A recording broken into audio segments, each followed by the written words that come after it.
try this again. Okay. Okay, hi, I'm Sam, and this is Melissa, and we're going to talk about heteronormativity and family structures today. So Melissa here had a baby about 11 months ago. Just over 11 months ago. Just over 11 months. And hitting the year one mark soon. When she found out she was pregnant, I had just moved in with her and her partner, who is a man, John. And she found out very shortly, like 2 or 3 weeks afterwards.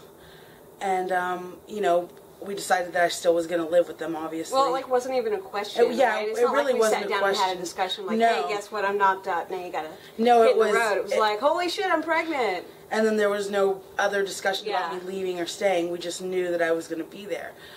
So I was there for the whole gestation.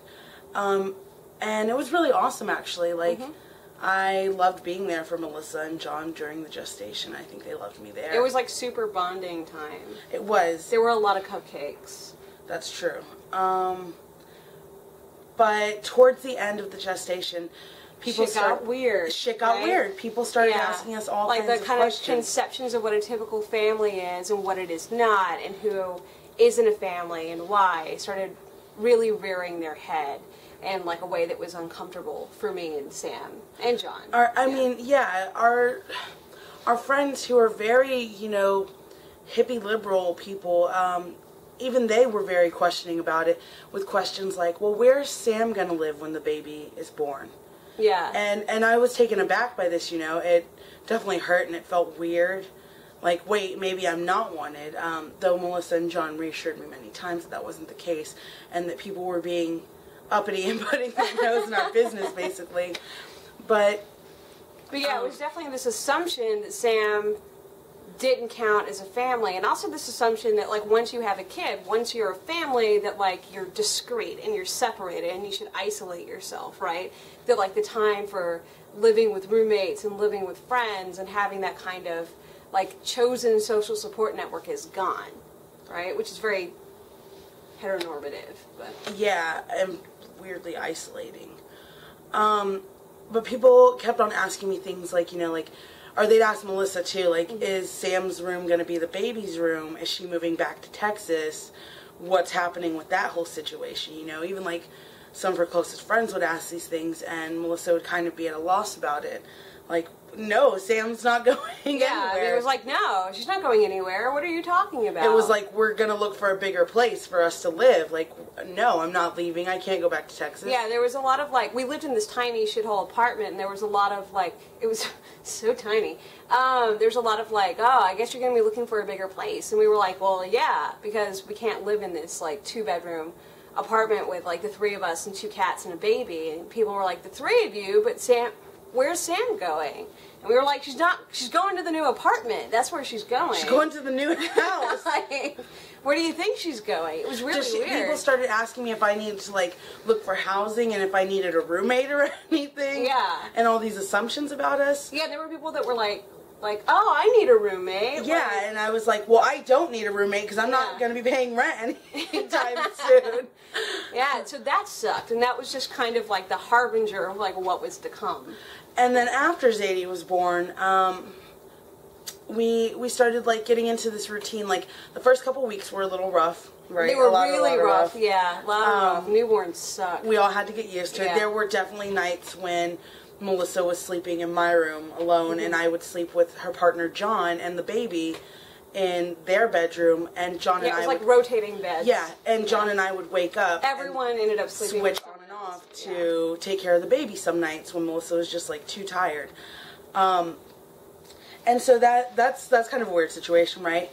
People kind of were like, what? That's happening. But it really worked well, and I think it helped us like adjust. And then, like, you know, after a few months we fell into an easy rhythm of being together and like watching the baby. And well, there was a lot of like right after she was born, like, oh, it's so lucky that you have Sam there, and it'll be so great for the first couple months, as if she was then gonna leave after that, right? Like that you were doing us this huge favor, and what a good friend you were for like helping us with this baby that you have no place with.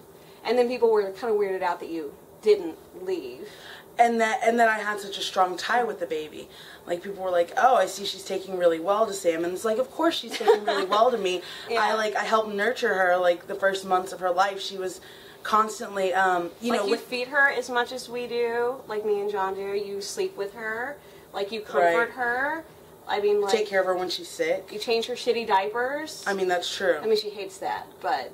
Like, you give her baths. Like, you do everything. Right. Like, of course she's bonded to you. Yeah, so it's just natural that Zadie and I have this really great, loving relationship between us as, like, co-parent and baby.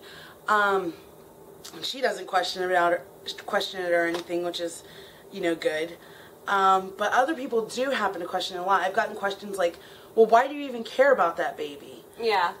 And the relationship between Melissa and myself and John and myself is different than just like roommates. And it's not like a sisterly love between us. What makes it even more kind of like, oh, is that we're both queer. Yeah. Melissa's just emerging with her queer identity. And so people are like, oh, but you're both, oh. And you say that you love each other. But it's not like that. And so people, when they hear that we're not in a sexual relationship, it kind of invalidates my whole relationship with Melissa and John as a family and with Zadie as a co-parent. So it's like you're not allowed to be a family member unless you're related by blood or you're fucking someone who's related by blood, right? Well, not fucking someone that you're related to. That's weird. By blood. That came out wrong. That came out wrong. Yeah, but like either you have to be fucking someone or you have to be biologically related to them. There's no place for like something that doesn't have some sort of lingering sexual component, right? Right, right. And we don't have that. We're very much in love without any sort of like sexual experiences, without any sort of sexual wants between us. John and me, for that matter, as well. You know, I get that outside of this relationship, just as they find that with each other. I told you these lights were going to come on. Problems with our lights happens all the time. It's a hazard of living in the basement. Yeah, we live in the basement. But so then I'm totally invalidated as part of the family. I'm not part of the family then.